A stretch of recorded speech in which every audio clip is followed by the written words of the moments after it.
Olá, minhas queridas, olá, meus queridos.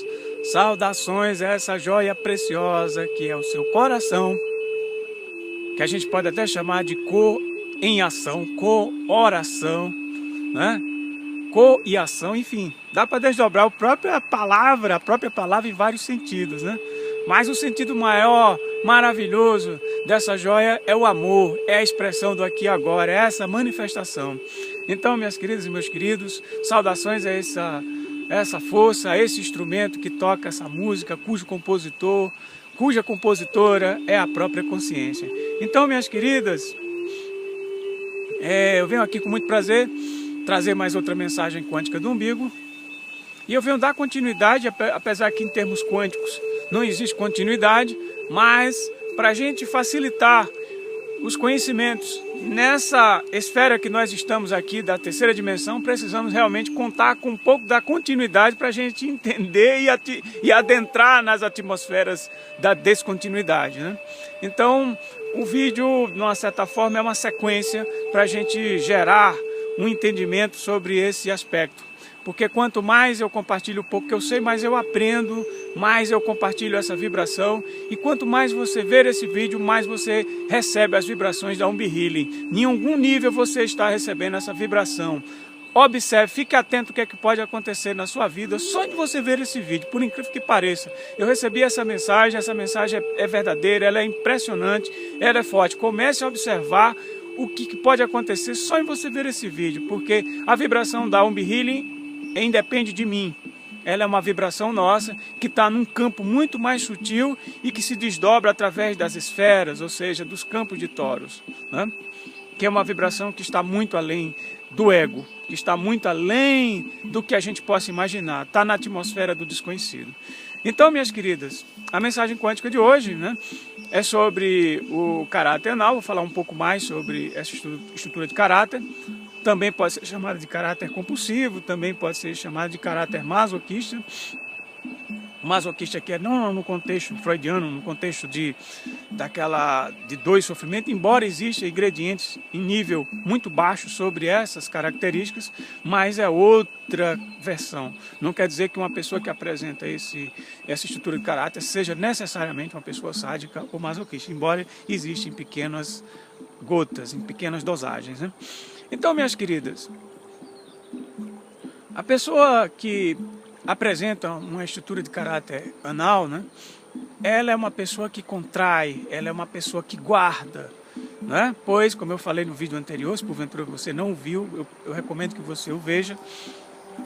É uma pessoa que teve uma fixação através de uma dominação muito grande, sobretudo da mãe e do pai, nessa fase oral, nessa fase anal, que fica ali entre os 10 meses de vida da criança aos 2 anos, ou seja, quando ela começa a desenvolver o bolo fecal, né?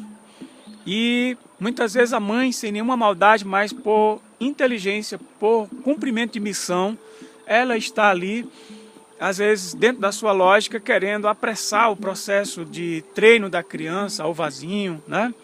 Ao troninho. E ali, muitas vezes, ela pode interferir demais e criar uma fixação, sobretudo, nessa fase. A mãe dominadora, a mãe que domina, né? Aquela reação que uma mãe ou um pai, às vezes, tem quando a criança vai fazer um desenho e ela domina. Ela diz, você desenhou o papai, não deixou nem... desenhou a mamãe, não deixou nem a criança definir quem era. Então a mamãe e o papai chegam e dizem, desenhe isso aqui, faça isso aqui. Coloca tudo, ele ou ela, em primeiro plano. Ou seja, dominando a criança, adentrando a criança. Claro que isso tem um sentido de proteção. Não que o papai ou a mamãe façam isso por maldade. Não, fazem isso por missão. A missão delas é cumprir a missão da criança. A criança escolheu esse papai, essa mamãe e essa estrutura de caráter para aprender. Pois nós estamos aqui com um aprendizado. Você escolheu, como eu falei no vídeo anterior, não existe acaso. As pessoas as quais desenvolvem essa estrutura, ela vem para aprender com essa característica. São pessoas que se sentem humilhadas porque elas não têm autonomia sobre si próprias. Elas são confinadas e segregadas às decisões, às autoridades dos seus pais, suas mães, como imposições sem nenhuma oportunidade de diálogo, são colocadas e pronto, né? Então essas pessoas, elas tendem na fase adulta a desenvolver essa estrutura, sendo pessoas muito reservadas, muito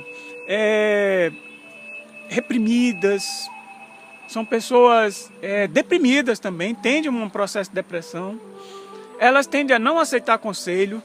É perda de tempo você tentar dar uma coisa para uma pessoa, porque ela já tem muita, ela tem muita energia. Ao contrário da pessoa que tem estrutura de caráter oral, a qual se você dá qualquer coisa, ela vem sugar, ela quer mais, né? Enquanto a pessoa do caráter anal, ela não quer. Ela já tem a joia preciosa, ela guarda. Só que ela se humilha por isso, porque ela tem medo de que se ela ceder, ela vai perder tudo. Se essa joia fica ali, ela não vai aguentar, ela pensa que tem que guardar, então ela se torna econômica. Isso muitas vezes tem a ver com pessoas que passaram por encavernações, eu chamo de encavernação, porque como já dizia Platão, isso aqui é o mito da caverna, né? Então quando a gente está aqui plasmado fisicamente, a gente encavernou, né?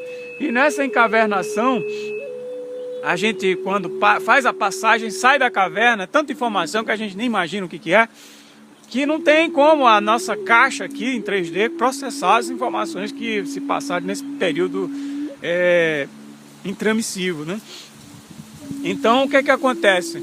A pessoa tende, quando reencaverna, a guardar. Essas pessoas em encavernações passadas, vale salientar que essas encavernações são acessos a consciências, a vidas que estão aqui, não no passado, mas o passado é apenas uma impressão da mente. São pessoas que foram encarceradas, são pessoas que ficaram presas, que não tiveram liberdades e que ainda estão nesse processo, ainda precisam aprender. E a nossa estada aqui é um processo que é para você ir refinando esse aprendizado. Quanto mais você aprende, mais você passa de ano. É uma etapa a mais que você vai avançando, ou uma etapa a menos que você supera, né? Então as pessoas que têm uma estrutura de caráter caracterizada como caráter anal, ela precisa justamente trabalhar esse processo, o qual o terceiro chakra precisa ser libertado. E a pessoa precisa acreditar que ela pode usar, que ela pode ser livre, que ela não vai perder nada se ela doar. Se ela expressar esse ouro, se ela trazer a joia que ela tem dentro de si, pelo contrário, isso vai libertá-la e vai fazer com que a sua consciência cumpra o seu papel, cumpra o seu propósito. E elas se desvinculem dessa fixação infantil de que a mamãe e o papai estão invadindo o seu espaço, que a mamãe está ali intrometendo-se, roubando a cena, deixando ela roubando, porque a criança se sente roubada ao ser humilhada nesse contexto. Não estou condenando nem papai nem mamãe, isso não se trata nem de bem e de mal, são reações, são aprendizados. Só que é muito importante a criança perceber que isso já passou. E a Umbi Healing é uma ferramenta que existe para ajudar você a desprogramar isso em vários campos, pois seu umbigo e seus olhos existem áreas reflexas, botãozinhos quânticos, os quais você pode ativar e desativar essas informações. E você se emaranhar, sobretudo com a sua versão quântica que está existindo em um plano paralelo, o qual você é livre, o qual você se adapta, o qual você consegue realmente se expressar. Existe essa versão sua, está no campo das possibilidades. Você precisa se emaranhar, porque quando você se emaranha com ela, o que acontece? Você recebe as conexões que estão acontecendo do outro lado, do ponto de vista quântico. Isso vai mudar não só você, como muda o seu passado. Isso é uma coisa impressionante. Isso aí está sendo mostrado com provas científicas. Hoje, com partículas de fótons, tem mostrado como partículas que ainda não existem nessa dimensão, mas existem outra no futuro, elas modificam o passado. Inclusive, a MC Pereira, inclusive, tem um vídeo dela muito interessante que ela mostra isso, mostra o Megiddish, né? O Malthus, que fizeram pesquisa muito contundente em 2012, 2013, que falam sobre isso. Isso nada mais, nada menos prova que realmente nós estamos emaranhados e que o tempo é apenas uma ilusão. Então, minhas queridas, Namastê!